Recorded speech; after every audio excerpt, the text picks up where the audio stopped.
घर पर चंदन की चिता बना करके अपने पतिदेव को उस पर बिठा करके उस समय उचित जो भी कर्म थे उन सबको किया। करने के बाद स्नान किया, स्नान करके पति का तर्पण किया, स्वर्ग में विद्यमान देवताओं को नमस्कार किया, 3 बार अग्नि की प्रदक्षिणा की और अपने पति के चरणारविंदों का ध्यान करती हुई, गायत्री वायत्री का ध्यान नहीं किया है, देवताओं का भी नहीं।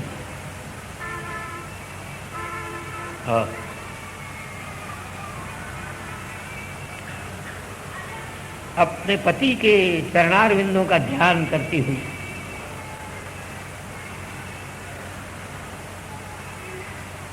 उसने उस चिता की अग्नि में प्रवेश कर लिया। हजारों देवताओं की पत्नियां आकाश में इस दृश्य को देख करके और पृथु की पत्नी रुचि की स्तुति करने लगी। मंदराचल के शिखर पर देवताओं को नमस्कार किया, पुष्प की वृष्टि देवता लोग करने लगे। आकाश में देवता लोग आजे गाजे बाजे बजाने लगे। परस्पर देवता लोग और देवताओं की स्त्रियां कहने लगी, ओह ये राजपत्नी धन्य धन्य है जिसने मनसा वाचा कर्मणा अपने पति की सेवा की। ओह पातिव्रत धर्म के प्रभाव से अब ये विमान में बैठकर हमसे भी ऊपर के लोगों को जा रही है। संसार के जीवों का आयु तो अत्यंत चंचल होता है, लेकिन जो इस प्रकार भगवान के चरणारविंदों की आराधना कर लेते हैं उनको देवादि के पद दुर्लभ नहीं है। यह मनुष्य शरीर मोक्ष का साधन है। इसको जो विषयों में लगा देता है वह धिक्कार का पात्र है। मैत्रेयी कहते हैं इस प्रकार देवताओं की स्त्रियों के द्वारा, देव पत्नियों के द्वारा स्तुति को प्राप्त करती हुई वह अर्ची अपने पति के लोक में चली गई और पृथु साक्षात भगवान में लीन होकर के भगवत स्वरूप को प्राप्त करते भये। मैत्रेयी कहते हैं, विदुर जी महाराज, मैंने आपको ये आदिराज पृथु का चरित्र सुनाया। ये पुण्य का देने वाला है। जो इसको पढ़ता है, सुनता है या सुनाता है वह पृथु की पदवी को प्राप्त हो जाता है। ब्राह्मण अगर इसका पाठ करे तो तेजस्वी होता है। क्षत्रिय अगर इसका पाठ करे तो वह पृथ्वी का पति बन जाता है। वैश्य अगर इसका पाठ करे तो अपनी जाति में मूर्धन्य स्वरूप हो जाता है। शूद्र भी इसको सुन करके श्रेष्ठता को प्राप्त कर लेता है, चाहे नर हो या नारी हो।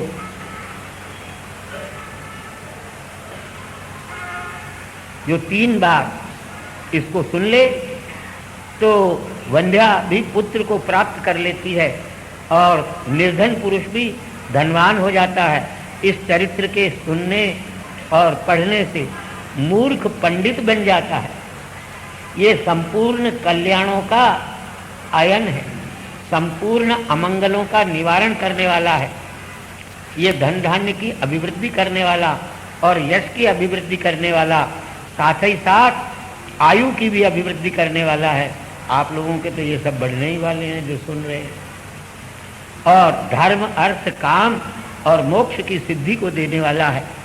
जो राजा शत्रुओं पर विजय करने की इच्छा करता है और विजय के लिए प्रयाण करता है, वह यदि इसको सुन करके और यात्रा करे तो शत्रुओं पर विजय प्राप्त करता है और शत्रु उसका सम्मान करते हैं। जो किसी प्रकार की कामना से रहित होकर के भगवान की भक्ति का आश्रय लेकर के इसको सुनता है, सुनाता है या पढ़ता है, वह पृथु की गति को प्राप्त हो जाता है। ये पृथु का चरित्र अत्यंत पावन है। प्रतिदिन जो भक्ति से सुनता है उसको भगवान के चरणारविंदों में प्रेम प्राप्त हो जाता है।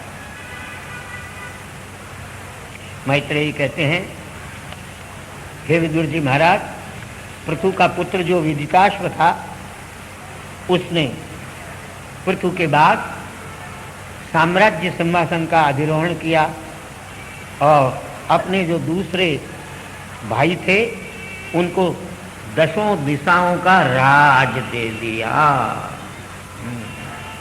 आजकल के भाई 4 अंगुल मकान की दीवार नहीं देते, उसके लिए मुकदमा लड़ कर के बाप दादे, परदादे, सरदादे, लकड़दादे की संपत्ति वकीलों को, बैरिस्टरों को और मुहर्रिरों को भले ही दे दे। 3 कौड़ी की चपड़ासी की डाडी में हाथ डाल करके त्वमेव माता च पिता त्वमेव भले ही कहे, लेकिन भाई को एक फूटी कौड़ी देने के लिए तैयार न। यहाँ अकेले ने 10 दिशाओं का राज नहीं किया, अपने 9 जो दूसरे भाई थे उनको 9 दिशाओं का राज्य दे करके स्वयं अकेले ने एक ही दिशा का राज किया। मैत्रेयी कहते हैं इस प्रकार 10 दिशाओं का, हर्यक्ष नाम का जो अपना भाई था उसको पूर्व दिशा का राज दिया, धूम्रकेश को दक्षिण दिशा का राज दे दिया, वृक को पश्चिम दिशा का राज दे दिया, द्रविण को उत्तर दिशा का राज दे दिया। विजिताश्व ने इंद्र से अंतर्धान विद्या को प्राप्त किया था।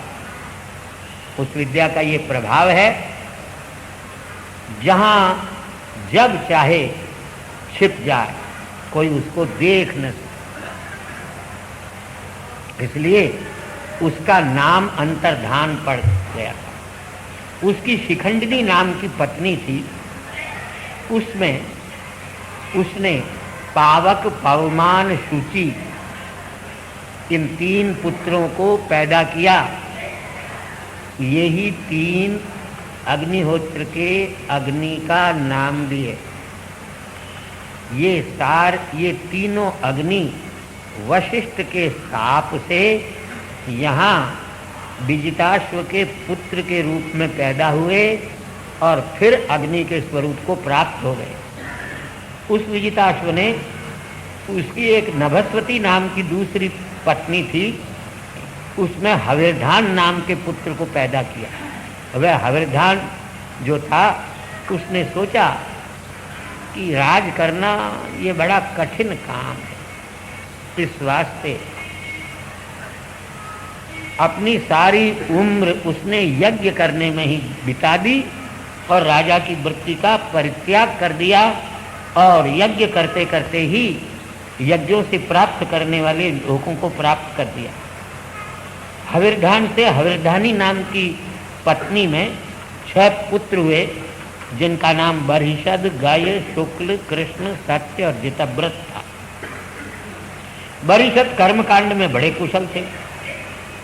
पूर्व की ओर हैं अग्रभाग, जिनके ऐसी कुशाओं को उन्होंने नाना प्रकार के अनंत यज्ञों में बिछाया, इस वास्ते उनका नाम प्राचीन बरही भी पड़ गया। उन्होंने समुद्र की कन्या जो शतद्रुति नाम की थी उसके साथ विवाह किया। वो इतनी सुंदरी थी कि जिस समय राजा उसके साथ अग्नि की परिक्रमा कर रहे थे, अग्नि ने भी सोचा कि मुझको अगर ये पत्नी मिल जाती तो धन्य धन्य हो जाता।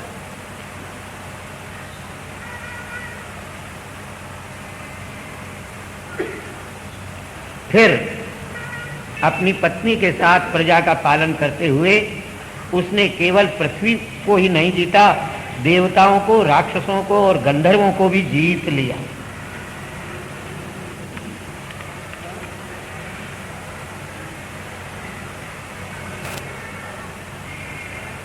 उस प्राचीन बरही ने शतद्रुति नाम की अपनी पत्नी में प्रचेता नाम के 10 पुत्रों को उत्पन्न किया। 10 का नाम प्रचेता था और 10 का रूप भी एक सा था और 10 प्रातः काल से लेकर के सायंकाल तक एक से ही कर्म करते थे। तुल्य नाम व्रता सर्वे धर्म स्नाता प्रचेतसा।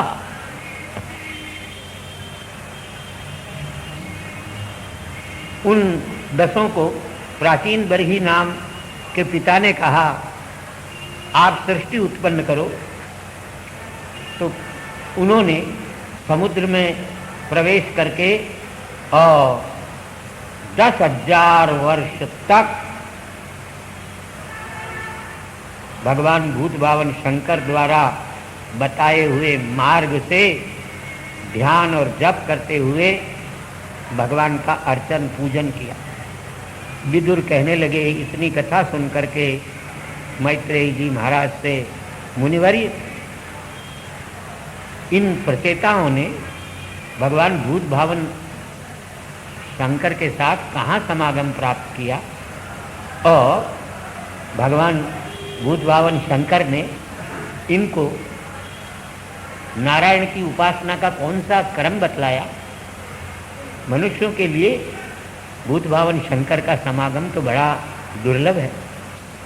भगवान भूत भावन शंकर अपनी शक्ति के साथ लोगों का पालन करने के लिए विचरण करते हैं। मैत्रेयी इस प्रकार का प्रश्न सुनकर के कहते हैं, प्रचेताओं ने अपने पूज्यपाद पिताश्री की आज्ञा को सिर पर धारण किया और तपस्या करने के लिए पश्चिम समुद्र पर चले गए। वहाँ जाकर के उन्होंने देखा, समुद्र के समान ही एक बड़ा विशाल सरोवर है, जिसमें नीले रंग के, लाल रंग के और श्वेत रंग के कमल खिले हुए हैं। उसके अंदर हंस, सारस्वत, चकवा, चकवी किलोल कर रहे हैं और उनके शब्दों से वह गुंजायमान हो रहा है। भंवरे उन्मत्त होकर के और उसमें गुंजार कर रहे हैं। नाना प्रकार की लताओं से वह सरोवर सुशोभित है। वहाँ दिव्य गायन भी हो रहा था। उस गायन को सुन करके और प्रचेता अत्यंत आश्चर्य में पड़ गए।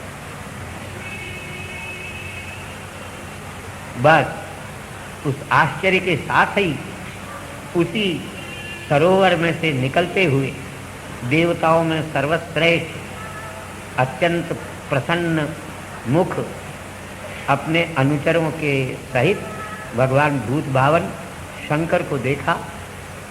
बड़ा आनंद हुआ और उन प्रचेताओं ने भगवान के चरणारविंदों में नमस्कार किया। अपने शरणागत की आरती को हरण करने वाले शिव बड़े प्रसन्न हुए। धर्म का को जानने वाले उनसे शिव भगवान शंकर कहने लगे, अरे बरिषद के पुत्रों, मैंने तुम क्या करना चाहते हो तो जान लिया है। मैंने तुम्हारे ऊपर कृपा करने के लिए ही दर्शन दिया है। जो भगवान के चरणारविंदों को प्राप्त करने की इच्छा रखता है वो मेरे लिए अत्यंत प्रिय है। जो अपने वर्णाश्रम धर्म का आचरण करता है वो 100 जन्म में ब्रह्मा को प्राप्त कर लेता है, उसके बाद मुझको प्राप्त करता है, उसके बाद भगवान के चरणारविंदों को प्राप्त करता है। तुम भगवान के प्रिय हो, इस वास्ते मेरे भी प्रिय हो। इस वास्ते मैं तुमको एक स्तोत्र का उपदेश करता हूँ, उस स्तोत्र को तुम सुनो। ऐसा कह करके और भगवान शंकर ने हाथ जोड़ते हुए उनको इस स्तोत्र का उपदेश दिया।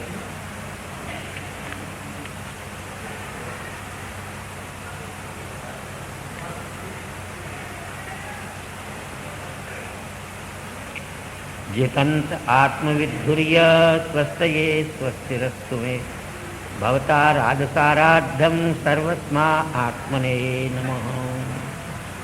भगवान भूत भावन शंकर नारायण की स्तुति करते कह रहे हैं, महाराज आपका जो उत्कर्ष है वो आत्म तत्ववेत्ताओं के आनंद को देने वाला है।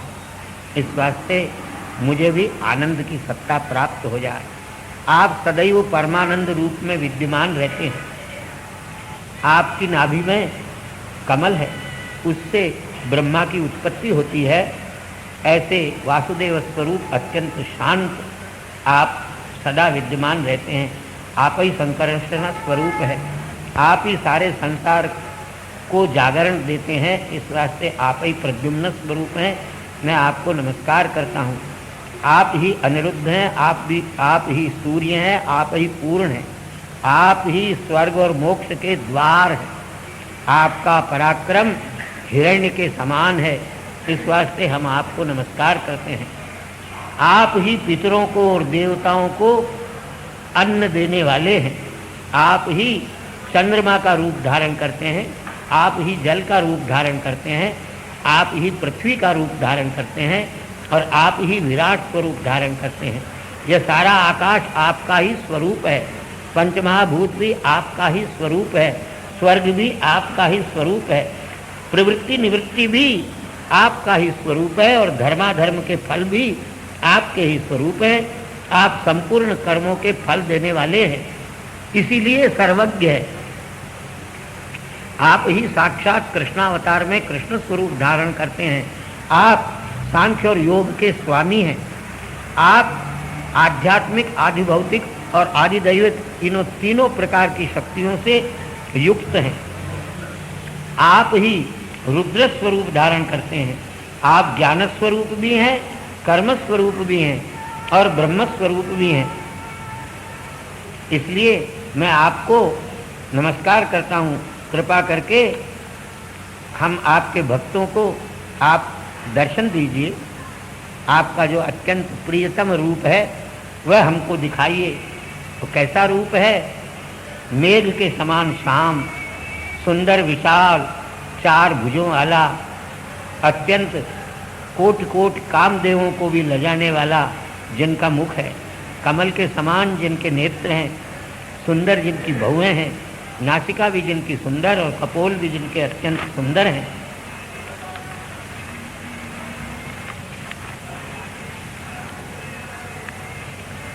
पीले, काले, घुंघराले और चिकने केशों से आप सुशोभित रहते हैं। पीतांबर आपने धारण किया हुआ, आपके मस्तक पर मुकुट और आपकी भुजाओं में वलय, वक्षस्थल में हार, चरणारविंदों में नूपुर, इस प्रकार आप इन सब नाना प्रकार के वस्त्र आभूषण अलंकारों से अलंकृत सुसज्जित रहते हैं। आपके चारों हाथों में शंख, चक्र, गदा, पद्म और वनमाला विद्यमान रहती है। आप की ग्रीवा में, कंदरा में, गर्दन में कौस्तुभ मणि विराजमान है, जिसकी छटा देखते ही बनती है। आपका उदर पीपल के पत्ते के समान है। नाभि आपकी नमी हुई है। सोने की करधनी आपने पहनी हुई है। आपके उरु, जंघा इत्यादि अत्यंत समान और सुंदर है। कुर्सी दो, खाली नहीं है।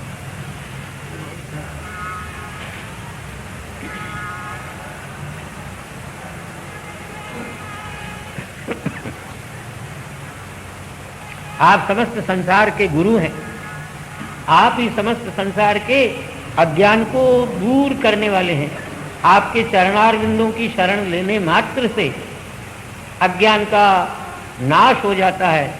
ऐसे आपके स्वरूप को कृपा करके हमें दिखाइए। जो अपने अंतःकरण की शुद्धि चाहता है उसे चाहिए कि आपके इस स्वरूप का ध्यान करें। आप संपूर्ण प्राणियों के लिए दुर्लभ हैं।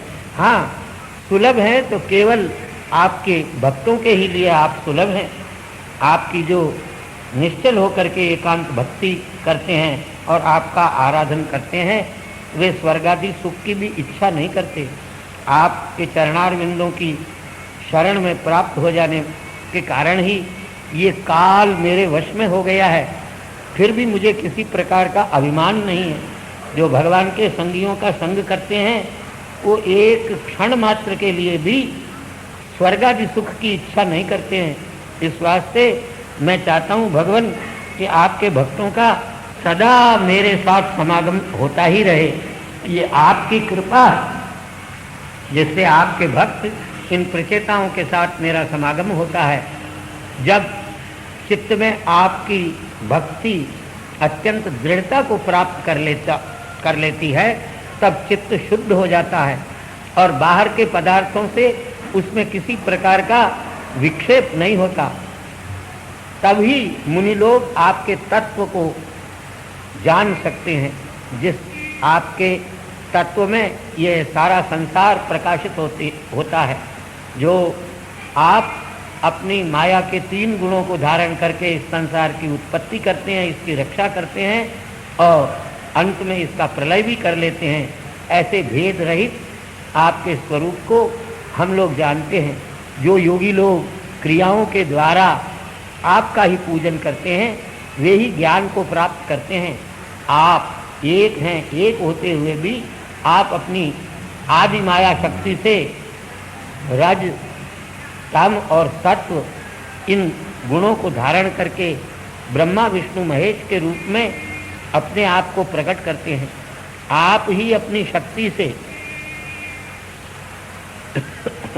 जरायुज, अंडज, उद्भिज और स्वेदज 4 प्रकार के, अर्थात नाल से पैदा होने वाले मनुष्य, पशु आदि, अंडे से पैदा होने वाले पक्षी और जलचर तथा सर्प आदि, और स्वेद मैंने पसीने से पैदा होने वाले ये यूका, मक्षिक, मतकुण इत्यादि, और पृथ्वी को फाड़ करके पैदा होने वाले वृक्षादि, ये 4 प्रकार की सृष्टि आप अपने अंश से ही उत्पन्न करते हैं। और फिर आप स्वयं जब इस सृष्टि के जीवों में प्रवेश करते हैं, तभी ये सारे जीव कुछ करने धरने में समर्थ होते हैं। नहीं तो जड़, मूक, अंध और बधिर की तरह पड़े रहते हैं। आप ही काल को अपना वाहन बना करके प्रलय काल में इस संसार का संहार कर लेते हैं। आप स्वयं साक्षात काल स्वरूप हैं। लेकिन जो व्यक्ति प्रमाद के कारण संसार के विषयों में आसक्त हो जाता है, उसको आप काल स्वरूप धारण करके सर्प की तरह ग्रस लेते हैं, जैसे सर्प चूहे को ग्रस लेता है। इस वास्ते आपके चरणार विंदों का परित्याग करना कौन चाहेगा, जिन चरणार विंदों का ब्रह्मादि देवता भी रात दिन चिंतन किया करते हैं। ये सारा संसार रुद्र के भय से ध्वस्त हो जाता है।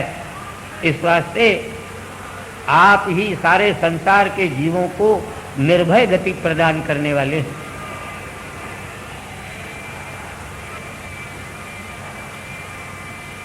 ऐसा भगवान का स्तोत्र गान करके भूत भावन शंकर विश्वनाथ ने प्रचेताओं से कहा, हे प्रचेताओं, तुम भगवान में अपने मन को लगा करके संपूर्ण संसार के जीवों में और अपने हृदय में भी स्थित भगवान को मान करके भगवान का ही पूजन, भगवान का ही ध्यान, भगवान का ही भजन और भगवान का ही यजन करो और इस स्तोत्र का जप किया करो निरंतर। यह पहले साक्षात ब्रह्मा जी महाराज ने हमारे लिए और भृगु आदि महर्षियों के लिए इस स्तोत्र का उपदेश किया था। ब्रह्मा जी महाराज ने जब हमको सृष्टि के उत्पन्न करने की प्रेरणा दी, तो हमने भगवान का इसी स्तोत्र से स्तवन किया था। जो इस स्तोत्र का नित्य पाठ करता है, जप करता है, वह शीघ्र ही श्री को प्राप्त कर लेता है। और संपूर्ण श्रेष्ठ ज्ञानों में जो श्रेष्ठ ज्ञान है, उसको भी प्राप्त कर लेता है। जो मेरे द्वारा कहे गए इस स्तोत्र को पढ़ता है और इसके द्वारा भगवान की आराधना करता है, वह पुरुष मनोवांछित फल को प्राप्त कर लेता है। जो प्रातःकाल उठ करके श्रद्धा से इसको सुनता है या सुनाता है, वह संपूर्ण कर्म बंधनों से विमुक्त हो जाता है। हे राजपुत्र प्रचेताओं, मेरे द्वारा गाए गए इस भगवान के स्तोत्र को जप करते हुए तुम महान तपस्या में लग जाओ, अंत में अपने मनोवांछित फल को प्राप्त कर लोगे।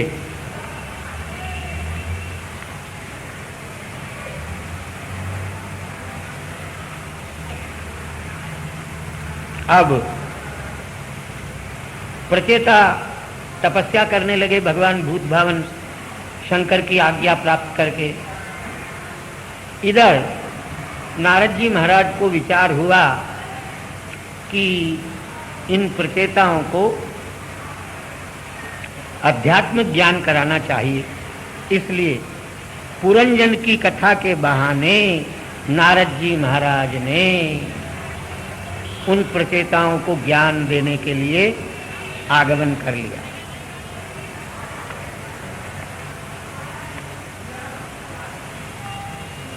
मैत्रेय कहते हैं, हे विदुर जी महाराज, भगवान तो शंकर तो इस प्रकार प्रचेताओं को संदेश दे करके उनसे पूजा प्राप्त करके अंतर्धान हो गए। प्रचेता लोग जल में प्रवेश करके भगवान शंकर के द्वारा उपदिष्ट जो तत्वात्मक स्तोत्र था उसका जप करते हुए 10,000 वर्ष तक तपस्या करने लगे। अब बीच में प्रचेताओं की कथा को बिना समाप्त किए ही उनके पिता का वृत्तांत कहते हैं। हे विदुर, प्राचीन बरही इन प्रचेताओं के पिता थे। उनको कर्म में आसक्त जान करके कर्म की आसक्ति से छुड़ाने के लिए नारद जी महाराज चले आए और नारद ने आकर के कहा, हे राजन, तुम कर्मों से कल्याण की इच्छा करते हो। वास्तव में कर्मों से कल्याण होने वाला नहीं है, कल्याण स्वरूप तो मोक्ष ही है। इस प्रकार का वचन नारद का सुनकर के प्रचेताओं के पिता प्राचीन बरही बोले, हे महाराज, मैं भी आपके इस वचन से ये समझता हूँ कि कर्मों के द्वारा जिनकी बुद्धि भ्रांत हो गई है वह कल्याण को प्राप्त नहीं कर सकता। इस वास्ते आप कृपा करके मुझे ज्ञान मार्ग का उपदेश दीजिए। जो संसार के मार्गों में मूढ़ होकर के और भ्रमण करता है वह परम कल्याण को नहीं प्राप्त कर सकता। नारद कहने लगे, राजन, तुमने बहुत यज्ञ किए और इन यज्ञों में अनेक पशुओं का तुमने बलिदान किया, पर ये याद रखो, जब तुम मर जाओगे तो ये ही पशु यमलोक में लोहे की शलाकाओं से तुमको काटेंगे। इस संबंध में हम तुमको एक अत्यंत रोचक पुरंजन का उपाख्यान सुनाते हैं। एक पुरंजन नाम का राजा था। उसका एक मित्र था जिस मित्र के नाम का पता नहीं। वह राजा सारी पृथ्वी पर इसलिए विचरण करने लगा कि अपने योग्य कोई नगर मिल जाए। संसार में अनेक नगर उसने देखे, लेकिन अपने लायक कोई नगर उसकी बुद्धि में नहीं आया। एक दिन घूमते घामते हिमालय के दक्षिण भाग में 9 दरवाजे वाले एक नगर को देखा, जिसमें अनेक प्रकार के परकोटे बने हुए हैं, नाना प्रकार के बगीचे हैं, बड़े सुंदर तोरण लगे हुए हैं, सोने के, लोहे के और चांदी के शिखरों से युक्त जिस नगर में घर बने हुए हैं, नील, स्फटिक और वैदूर्य मणियों के महल जिसमें बने हुए हैं, सभा, चौराहे और राजमार्ग जिसके ध्वजा और पताकाओं से सुशोभित है, उस नगर के बाहर एक उपवन, बड़ा सुंदर बगीचा है। राजा ने उस बगीचे में प्रवेश किया तो एक उत्तम नारी को देखा। वह बगीचा नाना प्रकार के वृक्ष और लताओं से व्याप्त था। पुष्पों से स्पर्श किया हुआ वायु उसमें चारों तरफ से चल रहा था। वृक्ष भी उस वायु से हिल करके और अपनी सुगंधि का विस्तार कर रहे थे। उस बगीचे में नाना प्रकार के जंगली भेड़िए, सिंह, व्याघ्र इत्यादि घूमते थे, लेकिन किसी को किसी प्रकार का कष्ट नहीं देते थे। ऐसे उस उपवन में उसने एक स्त्री को देखा जो अनेक सैकड़ों अपनी दासियों के साथ आ रही थी और एक 5 फणों वाला नाग उस स्त्री की रक्षा कर रहा था। वह स्त्री अपने लिए पति को खोज रही थी। 16 वर्ष की उसकी अवस्था थी। नासिका उसकी बड़ी सुंदर, दांत भी बड़े चमचमाने वाले, मुख चंद्रमा के समान सुंदर था। कानों में उसने कुंडल धारण कर रखे थे। श्रोणी की शोभा का कहना ही क्या था। रंग उसका श्याम था। चरणारविंद उसके नूपुर पहने हुए थे। चलती थी तो उनके बजने से मालूम पड़ता था कोयलें बोल रही है। समान और अत्यंत गोलाकार स्तनों को लज्जा से उसने अपने कपड़े से ढक रखा था। ऐसी उस स्त्री को देख करके वो जो पुरंजन नाम का राजा था मोह को प्राप्त हो गया और कहने लगा, हे कमल के समान नेत्र वाली, तुम किसकी पुत्री हो, कहाँ से आई हो, इस बगीचे में तुमने कैसे प्रवेश कर लिया, क्या करना चाहती हो, ये तुम्हारे 11 सेवक कौन हैं और ये तुम्हारी सेविकाएं स्त्रियां कौन हैं, तुम साक्षात पार्वती हो क्या, अथवा तुम लक्ष्मी हो या साक्षात सरस्वती हो, इनमें से तुम कोई हो सकती नहीं, क्योंकि तुम्हारा तो रूप इन सबसे अधिक सुंदर है। तुम देवता नहीं हो सकती, क्योंकि देवताओं के पैर पृथ्वी पर नहीं स्पर्श करते हैं। इसलिए आप लोगों को हम में देवता आ गए ऐसे पाखंडियों से सावधान करना चाहिए। उनकी परीक्षा यही है कि यदि उनके पैर पृथ्वी पर नहीं है तो समझ लेना हाँ दिन में देवता आ गए। लोग आजकल बहुत स्त्रियां भी और पुरुष भी, हम में देवी आती है और हनुमान जी आते हैं और भैरव जी आते हैं, इस प्रकार के पाखंड करके और बेचारे सीधे साधे भोले भाले गृहस्थियों को ठगते हैं। उनकी सबसे बड़ी परीक्षा यही है कि आकाश में वो विचरण करें, पृथ्वी पर उनके पैर न जमे।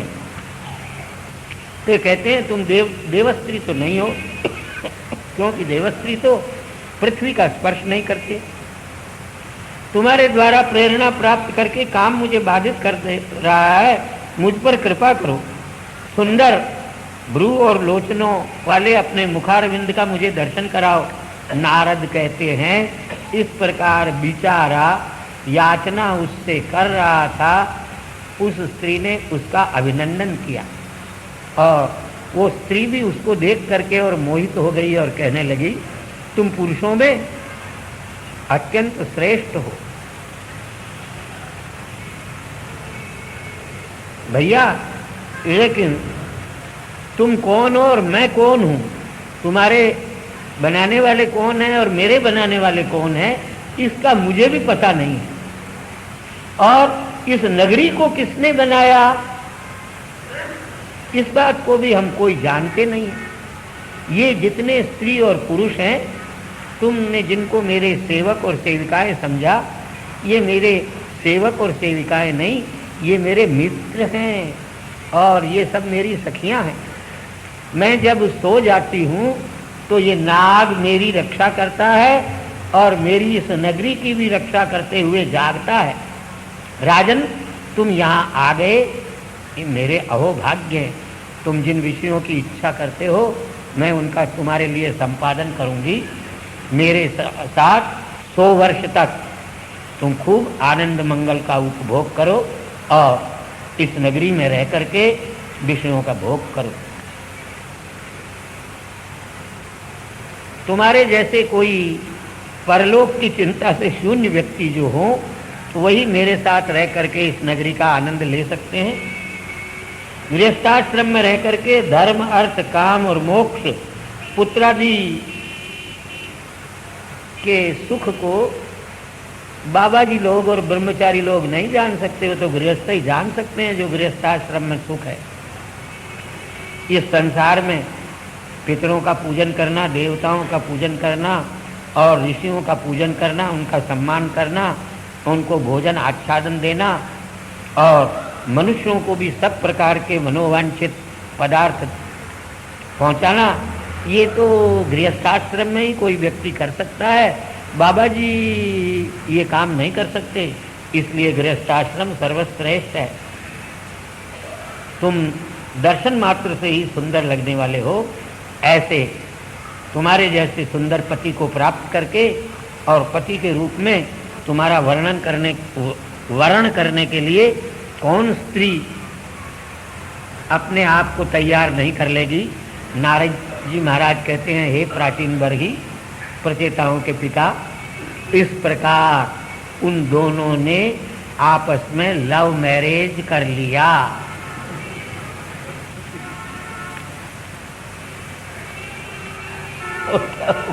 न गोत्र का पता है, न नाम का पता है, न प्रवर का पता है। दोनों कहते हैं तुम कौन हो, हमको पता नहीं।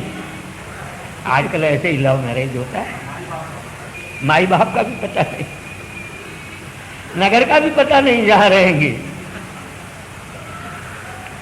और दोनों पति पत्नी बन गए, मियाँ बीवी बन गए और 100 वर्ष तक उस नगरी में रह करके बड़ा आनंद भोगने लगे। गाना बजाना, नाचना, ये सब खूब आनंद मंगल करने लगे, नाना प्रकार की क्रीड़ाएं करने लगे। ओ राजा जो था गर्मी के दिनों में उन सब स्त्रियों के सहित नदी में प्रवेश कर लेता था। इस नगरी में 7 दरवाजे हैं भाई, उसका वर्णन आप हमारे से सुन चुके हो। 9 दरवाजे हैं, 7 ऊपर हैं और 2 नीचे हैं। पूर्व की तरफ 5 दरवाजे हैं और 2 दरवाजे दक्षिण और उत्तर दिशा में है और पश्चिम दिशा में 2 दरवाजे हैं। खद्योर और आविर्मुखी नाम के 2 और दरवाजे हैं, जिससे ये नगरी बड़ी सुशोभित है। नलिनी और नालिनी नाम के 2 द्वार हैं, जिनसे इस नगरी में सुगंधि की प्राप्ति होती है।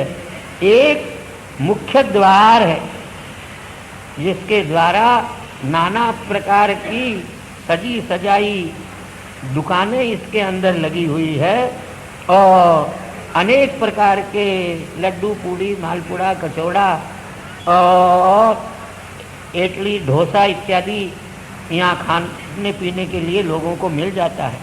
और जो दाहिना दक्षिण के द्वार है उसका नाम है पितृहु, उससे दक्षिण पंचाल को लोग जाते हैं। देवहु नाम का उत्तर का द्वार है, उससे उत्तर पंचाल को जाया जाता है। आसुरी नाम का एक नीचे का द्वार है, जिससे नरक की प्राप्ति होती है। दूसरा एक नीचे का द्वार है जिसका नाम है निवृत्ति, उससे सर्वनाश को प्राप्त होता है।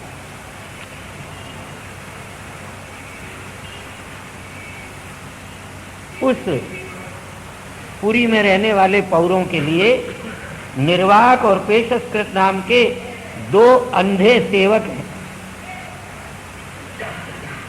उनमें से एक जो है वो तो चलाता है और दूसरा काम करवाता है।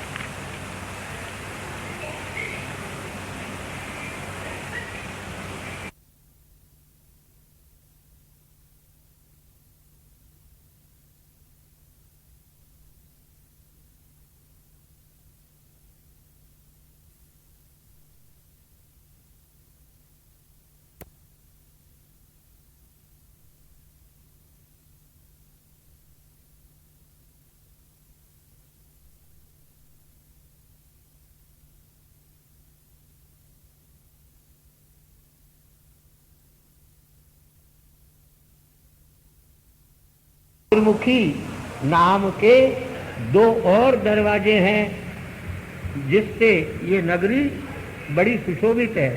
नलिनी और नालिनी नाम के 2 द्वार हैं, जिनसे इस नगरी में सुगंधि की प्राप्ति होती है।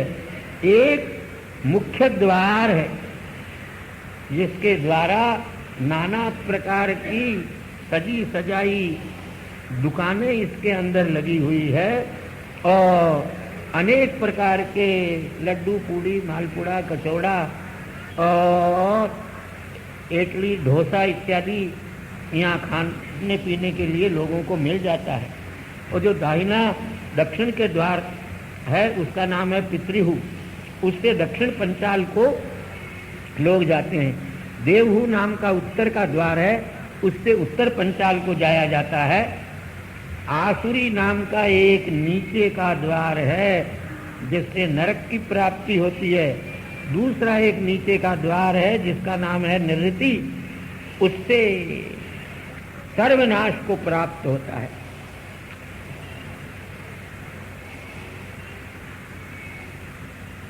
उस पुरी में रहने वाले पौरों के लिए निर्वाक और पेशस्कृत नाम के 2 अंधे सेवक हैं।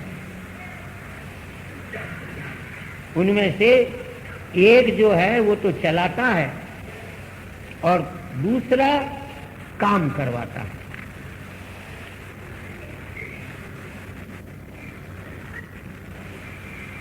ये पुरंजन उस नगरी में जाकर के मोह नाम के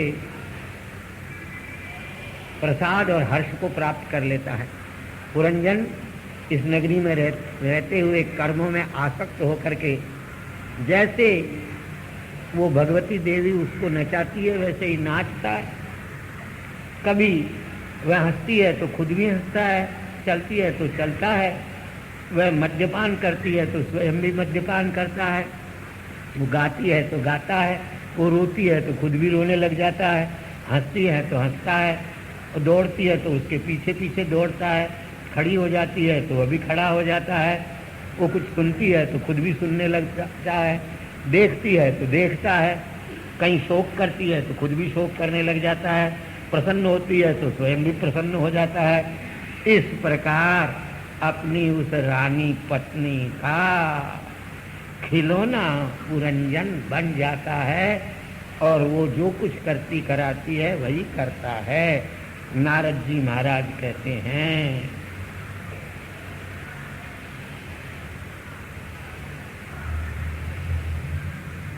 एक दिन वह राजा, उसके 11 सेनाएं थी और उसने धनुष बाण हाथ में लिए, 5 घोड़े वाले,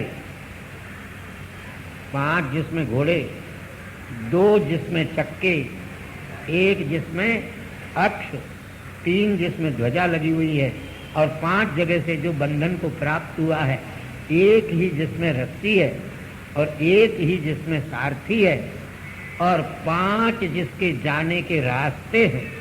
ऐसे रथ में राजा साहब विराजमान हुए, जिस रथ में सारी चीजें सोने की बनी हुई थी। फिर उस रथ में बैठ करके पंचप्रस्थ नाम के वन में राजा चले गए।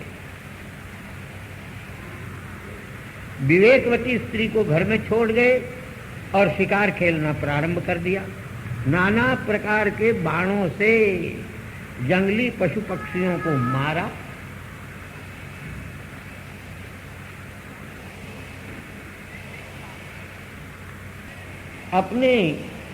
अपनी चतुरी जिह्वा के स्वाद के लिए, विहित कर्मों के लिए नहीं। हाँ, यहाँ शास्त्रकार कहते हैं, जो अपने वर्णाश्रम के विहित कर्म करता है वह तो कर्मों के बंधन से लिप्त नहीं होता, लेकिन जो वर्णाश्रम विहित कर्म न करके स्वेच्छा से कर्म करता है, नियमों का उल्लंघन करता है, वो जरूर बंधन को प्राप्त हो जाता है। ये राजा बाणों से मारे हुए मृगों के लिए साक्षात नाश स्वरूप हो गया। मृगया करते करते इसने अनेक प्रकार के खरगोशों को और सुअरों को, महिषों को, गवयों को, मैंने रोजों को, नीलगायों को और कई पशुओं को मारा। मारते मारते स्वयं भूख और प्यास से व्याकुल हो गया, तो घर को लौटा, स्नान उपहार आदि किया और अपने पलंग पर जाकर के लेट गया। फिर नाना प्रकार की मालाएं, चंदन इत्यादि से अपने आप को विभूषित अलंकृत किया और अपनी पत्नी को याद किया। लेकिन पत्नी का पता नहीं चला, कहाँ है। दासियों से पूछा, दासियाँ बताओ तो, आज तो मुझे अपनी पत्नी के बिना ये घर अच्छा नहीं लगता। जिस गृहस्थ के घर में कल्याणमयी करुणामयी पुत्रवत्सला माता न हो अथवा आज्ञाकारिणी पुत्री न हो, उसके लिए ये वह गृहस्थ का घर दो चक्कों से हीन रथ के समान है। ओहो, दुख रूपी समुद्र से मुझे पार करने वाली मेरी वह पत्नी कहाँ चली गई, यह सुनकर के और दासियां कहने लगी, राजन, आपकी महारानी साहिबा क्या करना चाहती है यह हमको भी पता नहीं है।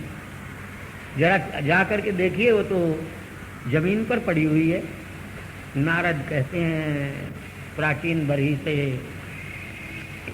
पुरंजन राजा ने अपनी पत्नी को जमीन पर पड़ी हुई देखा और बड़े व्याकुल हो गए।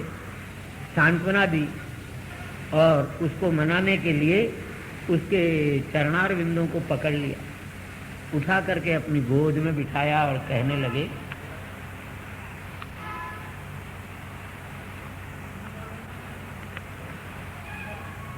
ऐसे गृहस्थ पुरुष को मैं पुण्यवान नहीं मानता जिन पतियों को पत्नी अपराधी समझ करके दंड न दे, वो पुरुष ही नहीं है। आप कृपा करके, हम आपके अपराधी हैं, हमको दंड दें तो हम धन्य धन्य हो जाएंगे।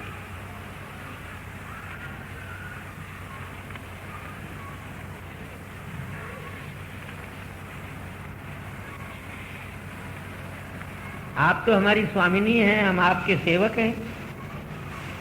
स्वामी सेवक को दंड दे तो स्वामी की कृपा ही मानना चाहिए, दंड को भी।